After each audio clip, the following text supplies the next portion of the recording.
हे मनुष्य, बाबा के दरबार में आओ तो घंटी बजा के लाओ। देयं सदा परिभवगणमभीष्टदोहम् तीर्थास्पदं शिवविरञ्चिनुतं शरण्यं भृत्यार्तिहं प्रणतपालभवाब्धिपोतं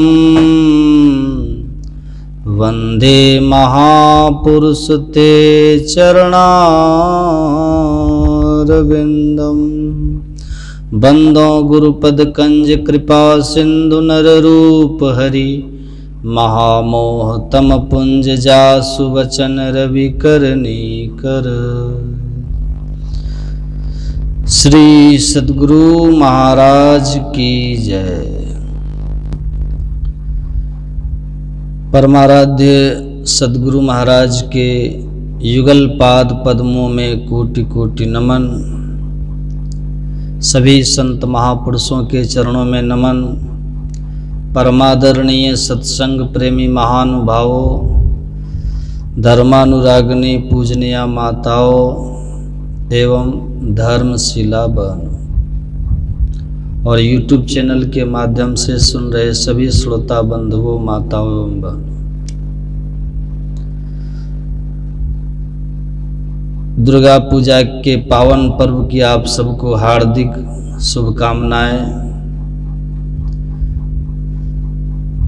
संत पलटू साहब अयोध्या में रहते थे और अयोध्या में रहकर अध्यात्म ज्ञान का प्रचार प्रसार करते थे, सत्संग का, ईश्वर भक्ति का प्रचार करते थे।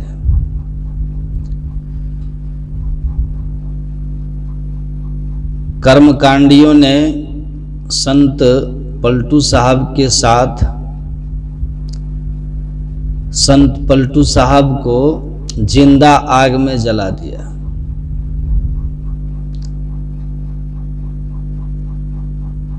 संत पलटू साहब सद्ज्ञान का, सत्संग का प्रचार करते थे तो उनको जिंदा आग में जला दिया। देखिए, अध्यात्म ज्ञान का प्रचार बड़ी कीमत चुका के करनी पड़ती है। तो संत पलटू साहब के साथ भी वही हुआ जो अनादि काल से सत्य की बात कहने वालों के साथ हुआ है, वही संत पलटू साहब के साथ हुआ। संत कबीर साहब की 72 कसनी प्रसिद्ध है, जानते हैं ना। मीराबाई को नाना प्रकार से परिवार के लोगों ने ही उनको परेशान किया। परम भक्तिन मीराबाई को संत सुकरात को जहर का प्याला दे दिया गया, दे दिया ना। हजरत मोहम्मद साहब को मक्का छोड़ करके मदीना जाना पड़ा। ईसाई धर्म के जो प्रवर्तक थे, क्या नाम था, ईसा मसीह को कील ठोक दिया गया, जानते हैं ना। बुद्ध से लेके महावीर और परमाराध्य संत सद्गुरु महर्षि में ही परमहंस जी महाराज सबके साथ दुष्टों ने बुरा व्यवहार किया, जान से मार तक दिया या जान मारने का प्रयास किया। किनको? जो सत्य धर्म के प्रचारक थे। जो सत्य धर्म के विरोधी रहे उन लोगों ने बड़ा कष्ट दिया। इस संसार में जो बैठ करके बड़े शांति और आराम से इस ज्ञान को सुनते हैं ना, और सामने आकर के कोई आपको विरोध नहीं करता है, आराम से बैठ के सुनते हैं। न हमें कोई हमारे आगे से माइक लेता है, न आपको कोई कुछ कहता है क्या? नहीं कहता। पर ऐसा सब दिन नहीं था। हमारे सद्गुरु महाराज जी ने भी इस ज्ञान को जन जन तक पहुंचाने के लिए बहुत अपमान सहा, और उनको भी जान मार देने के लिए कई प्रयास हुए जो उनके जीवनी में वर्णित है। और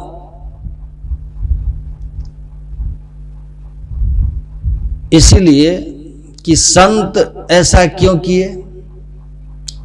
संत महापुरुष का अपना कल्याण हो गया। जिनका अपना कल्याण हो गया, जिन्होंने जन्म मरण के चक्र को समाप्त कर दिया, जिन्होंने मुक्ति पाली, जिनको अब जन्म लेने का कोई कारण नहीं था, जिनका संसार के प्रति अब कोई कर्म शेष नहीं था, मुक्त हो चुके थे, तो धर्म के प्रचार में लगे थे। उन लोगों ने इतना कष्ट उठाकर संसार को सद्ज्ञान दिया, सदुपदेश दिए, लेकिन जिंदा जल गए। संत पलटू साहब ने बड़ी सुंदर बात कही, लोगों ने उनको जला दिया, लेकिन आप किसी आदमी को जला सकते हैं, ठीक है? विचार को आप नहीं जला सकते हैं, विचार मरता नहीं है। ईसा मसीह को क्रूस पे लटका दिया गया, पर आज आधी दुनिया ईसाई है जो उन्हीं के विचारों को पकड़ लिया है कि नहीं? आधी दुनिया ईसाई है जो उन्हीं के विचार को पकड़ लिया है। जो भी दुनिया में सही विचार है वो मरता नहीं है। संत सुकरात सद्ज्ञान का उपदेशक थे, यूनान में हुए थे, और उनके समय में इस तरह का प्रचार होता था कि आपने पाप जिस ढंग का किया है, जैसा बड़ा छोटा पाप आपने किया है, उस पाप से मुक्ति के लिए उस समय के जो उस धर्म, यहूदी धर्म में जो पुरोहित वर्ग होते थे, पुजारी वर्ग होते थे, प्रत्येक धर्म में होता है ना। हम लोग पुरोहित कहते हैं, कोई उनको मौलवी कहता है, कोई उनको पादरी कहता है, कोई प्राइस्ट कहता है कि नहीं?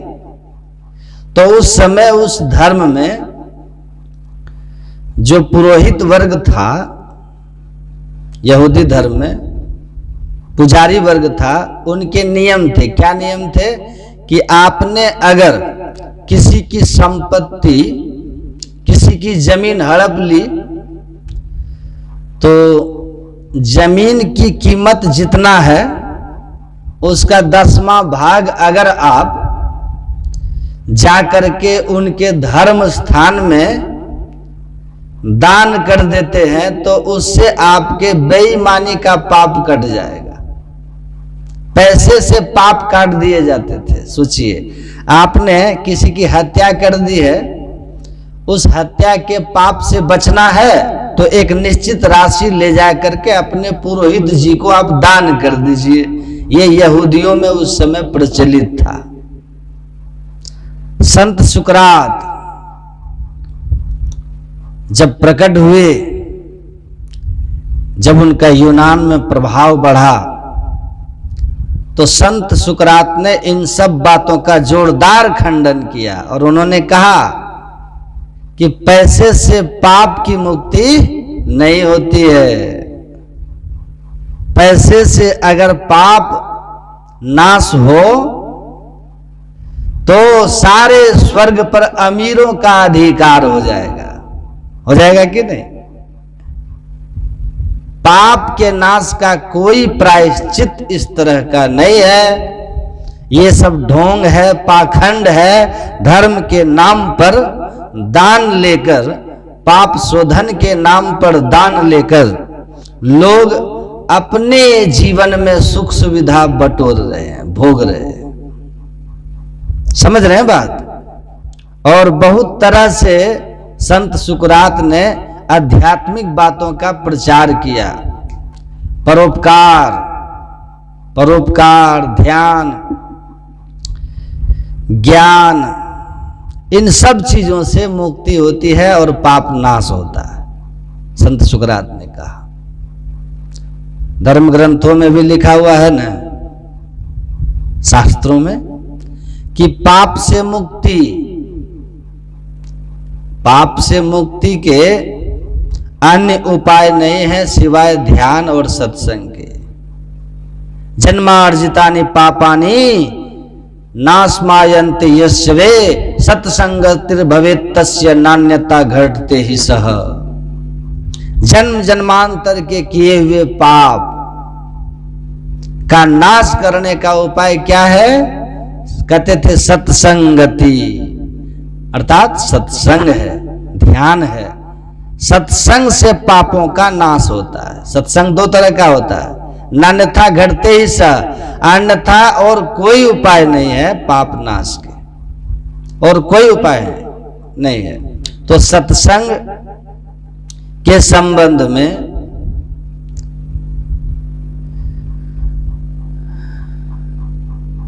संत महात्माओं ने, धर्मशास्त्रों ने भी भूरी भूरी प्रशंसा की और कहा कि सत्संग को ठीक ठीक से सुनिए और ठीक ठीक से समझिए।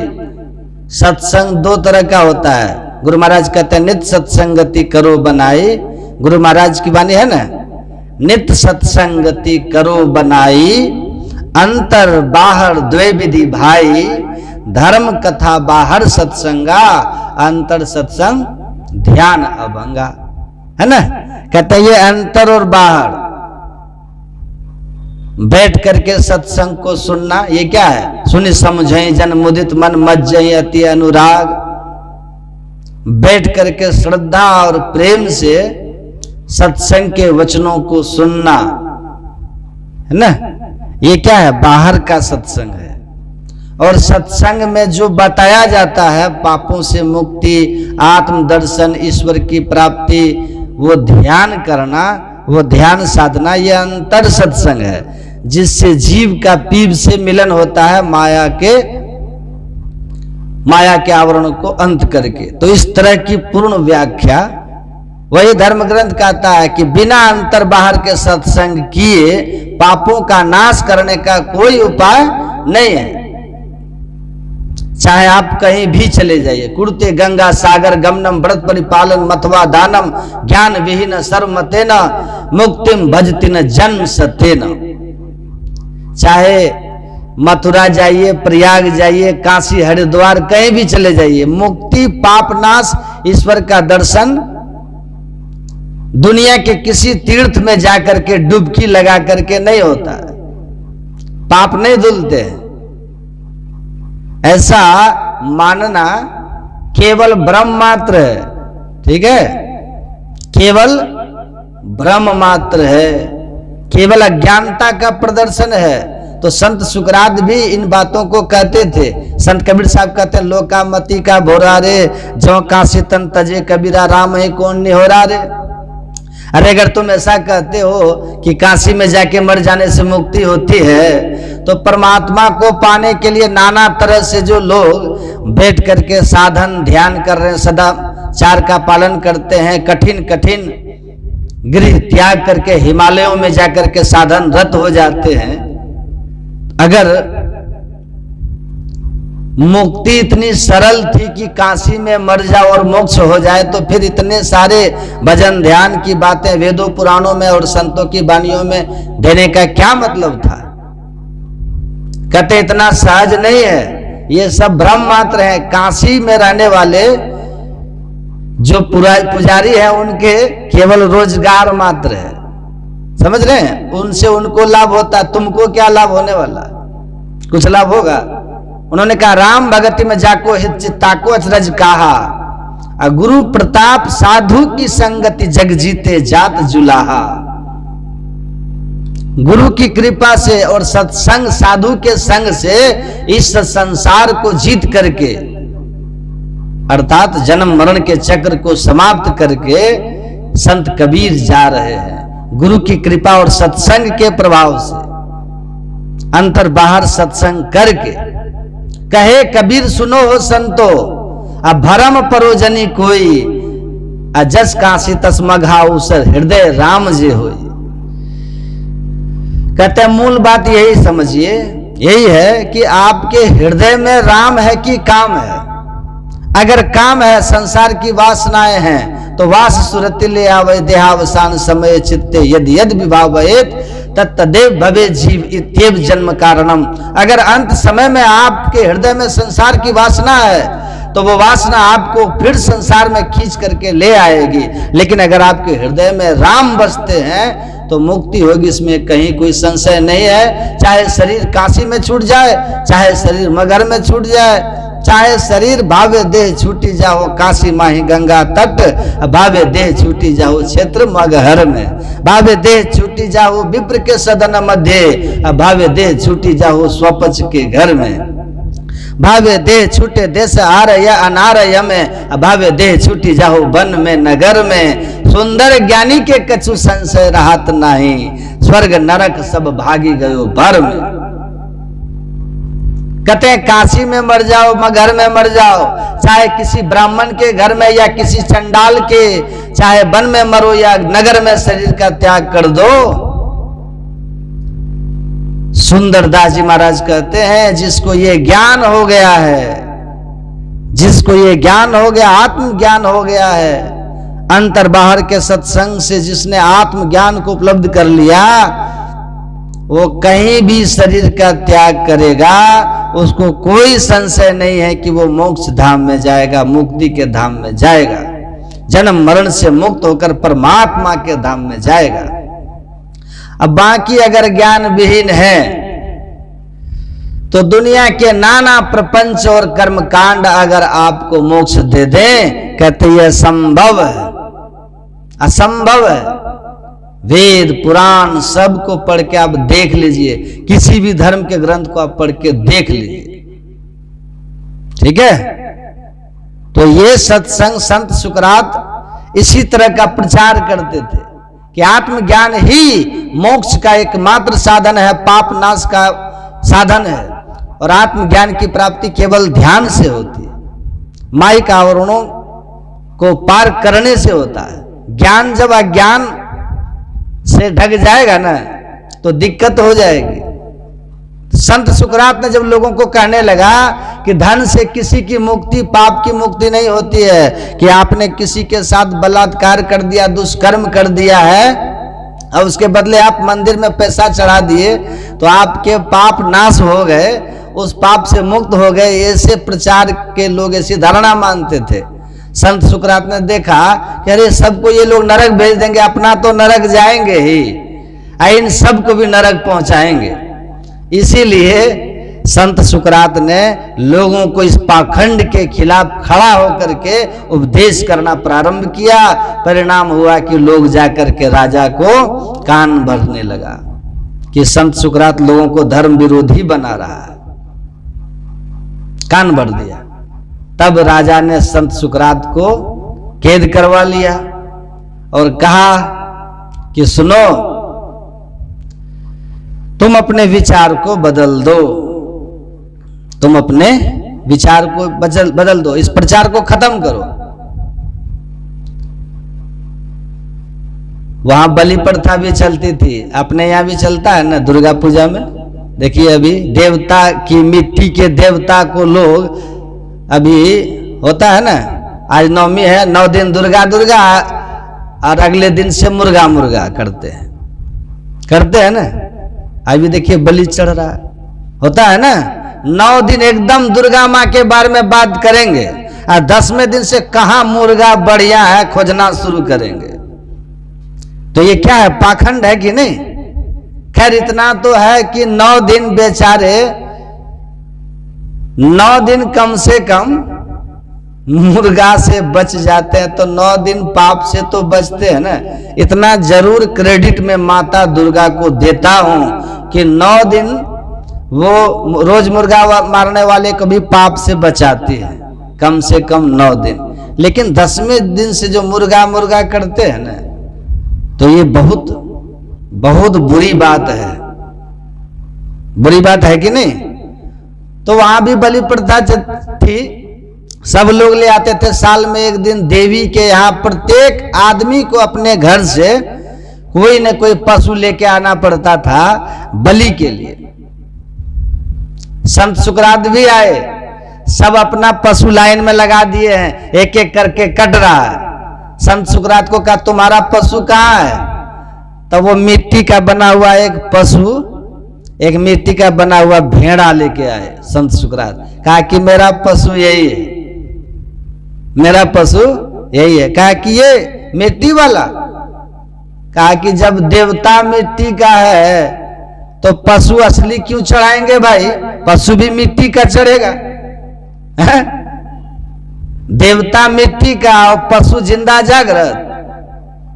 यही तो गोरखनाथ जी महाराज समझाते हैं, सजीव तोड़ी ला और निर्जीव पूजी ला।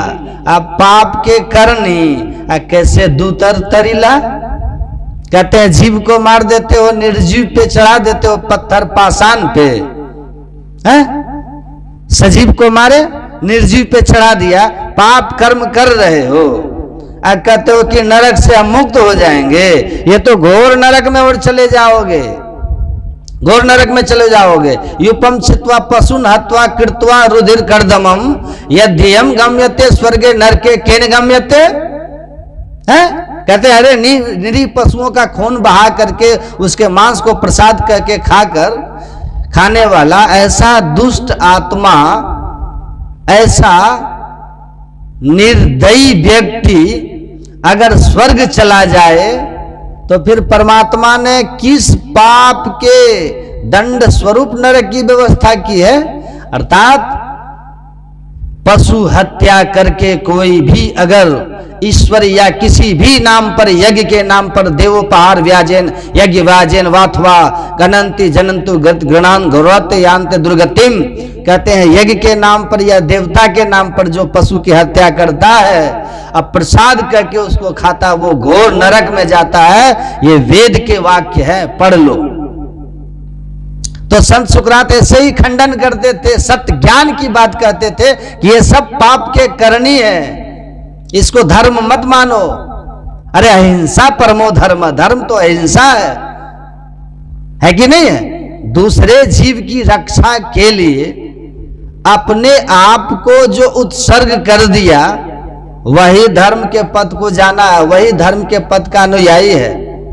शंकर भगवान ने माता पार्वती को महाभारत के अंदर कहा, सुनिएगा ध्यान से, महाभारत का 6वां खंड आप लोग पढ़िएगा, आपको मिलेगा। माता पार्वती से भगवान शंकर ने कहने कृपा की है। माता पार्वती ने पूछा था भगवान शंकर से, भोलेनाथ मनुष्य को मांस खाना चाहिए, मांस खाना चाहिए, नशाओं का सेवन करना चाहिए?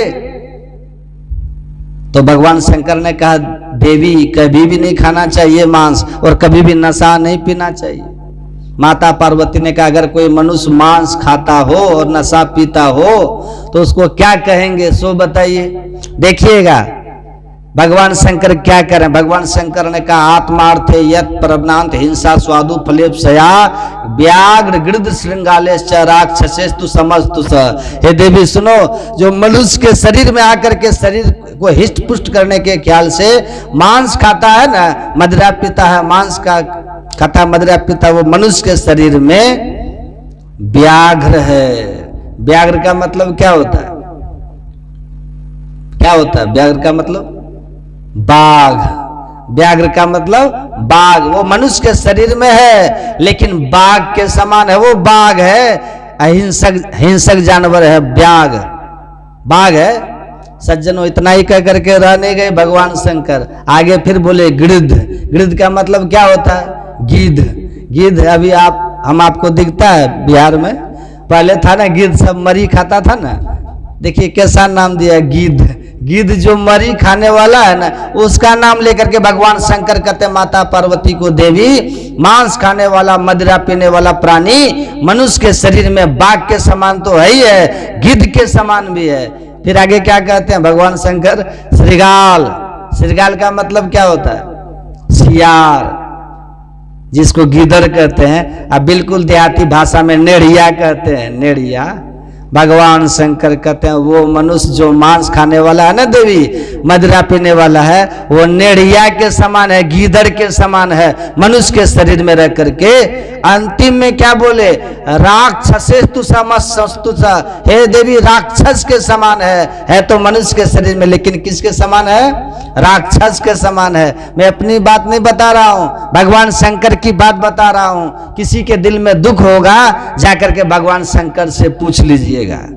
अब विशेष आपको जिज्ञासा हो कि महाभारत छठा खंड लाइए, मैं आपको निकाल करके दिखा दूंगा ये बात भगवान शंकर बोले हैं कि नहीं बोले। भगवान शंकर बोले हैं मांस खाने वाले, मदिरा पीने वाले मनुष्य के शरीर में बाघ के समान है, गिद्ध के समान है, सियार के समान है, राक्षस के समान है। रावण मनुष्य के शरीर में था, ब्राह्मण के शरीर में था, सब जानते हैं ना।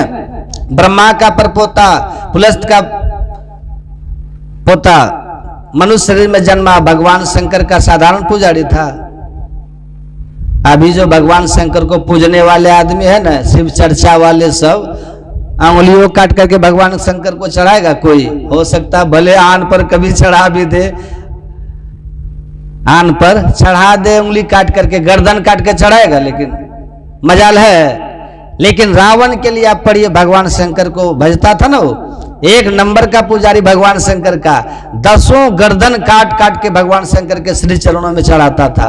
हवन कुंड में अपने सिर को होम कर देता था। कितना बड़ा भक्त। लेकिन आप लोग को पता होगा कहलाया क्या? रावण राक्षस, देवता नहीं कहलाया, ये मनुष्य नहीं कहलाया। क्या कहलाया?